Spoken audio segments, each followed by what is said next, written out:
मैं सूरत यूसुफ को नहीं चाहने वाला,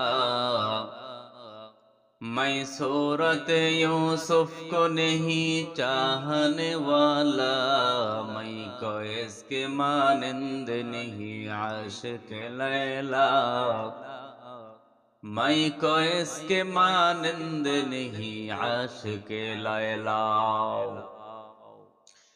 ইব্রাহিম আদম রহমাতুল্লাহি আলাই বলকের বাদশাহ গভীর রাত্রে যখন ঘুমে বিভোর, এমন সময় কে যেন আগন্তুক ছাদের উপর ঠক ঠক করে আওয়াজ দেয় হাটে।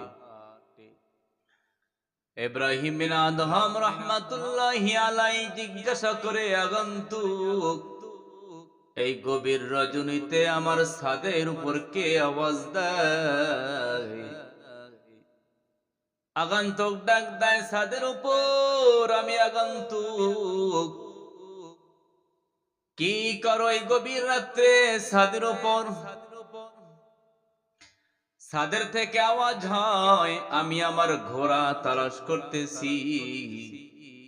ইব্রাহিম বিন আদম রহমাতুল্লাহি আলাইহি বলেন, এ হাম্মক, এ বোকা, গভীর রজনীতে তুমি ছাদের উপর তোমার ঘোড়া তালাশ করো? তুমি তো একটা বোকা।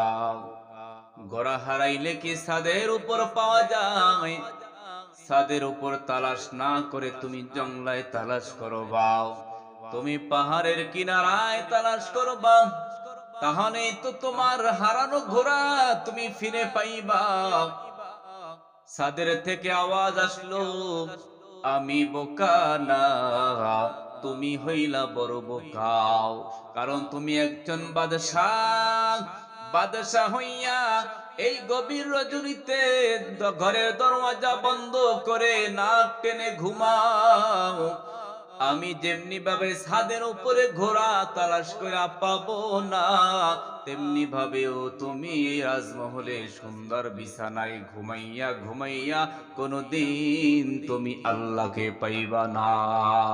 আউলিয়ারা কারে ওকবা ইখতিয়ার, জাহেলারা কারে ওকবা ইখতিয়ার। ইব্রাহিম বিন আদম রহমাতুল্লাহি আলাইহির অন্তরের মধ্যে একটা ধাক্কা মারছে। আল্লাহ রাব্বুল আলামিন তার হেদায়েতের বাতি জ্বালাই দিয়েছেন।